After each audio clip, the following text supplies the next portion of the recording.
Hey, also about a week ago, I did a video talking about 3 firearm industry companies I'd avoid. Everybody seemed to like it. So here's a video of 3 firearm industry companies I'd recommend. Let's get into it.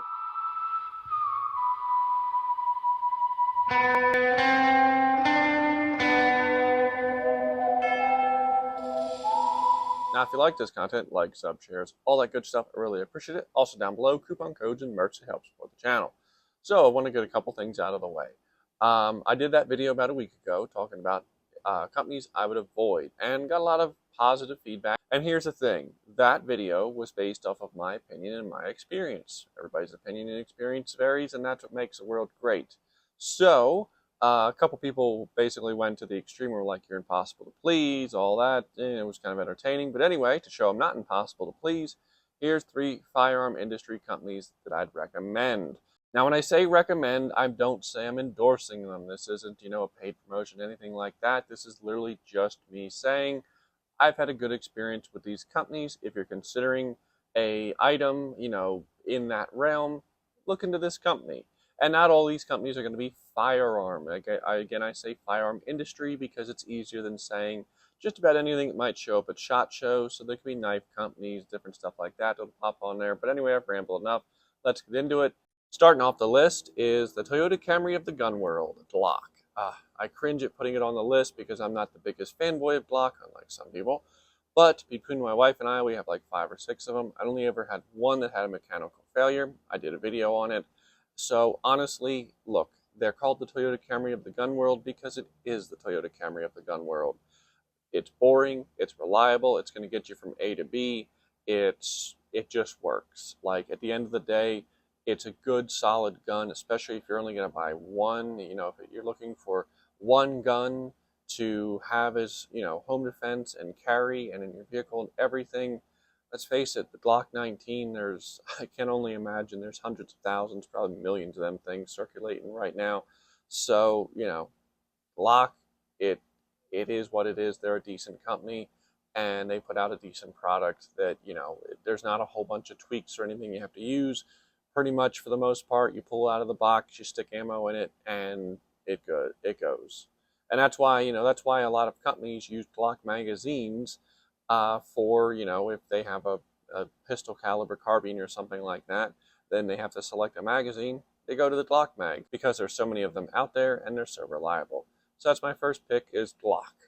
The next company on the list is a knife company, and I don't know if I said before, but when I say firearm industry, I mean basically anything that could be classified, weaponry, stuff like that. Basically anything that might show up at SHOT Show.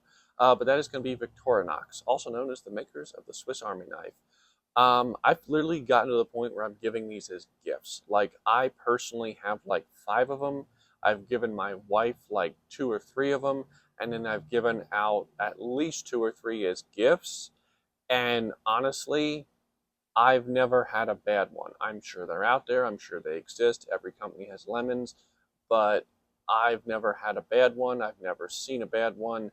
I think their quality control is very good. Again, I'm sure there's some out there. And put down below. I always encourage people to put down below in the comment section if you agree with me, if you disagree with me, share your experiences because it's always interesting to hear other people's experiences about different companies, stuff like that.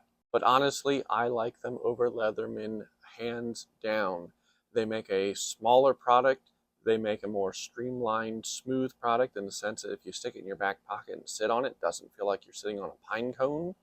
The Cybertool series is awesome. I have the large one in my range box. I have the medium one that I carry on my person almost every day.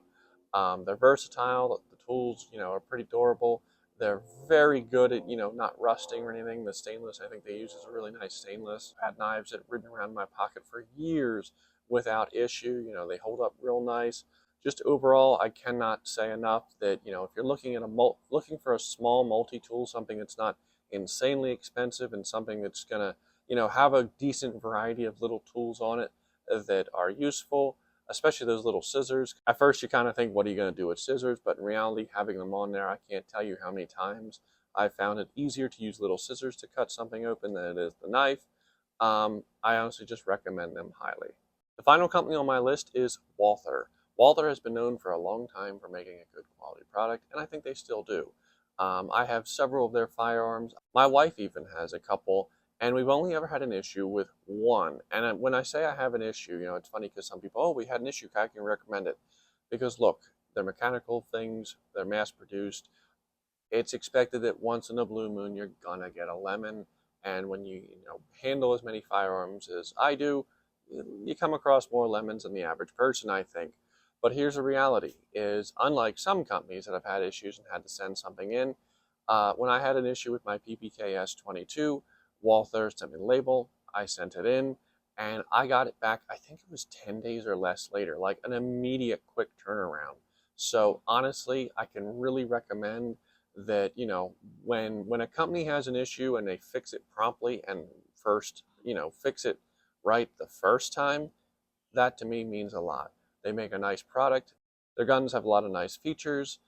They're really well known for their triggers, and they really seem to be doing what the market wants. For instance, their new PDP line is a really nice gun. That's actually something I'm considering as I look at maybe getting a polymer framed gun for carry. The PDP is kind of at the top of my list because I know that the trigger is decent, the finish on it's going to be decent, and if I have an issue with it, Walther's going to take care of it right away. So that's my list. That's 3 companies in the firearm industry that I recommend.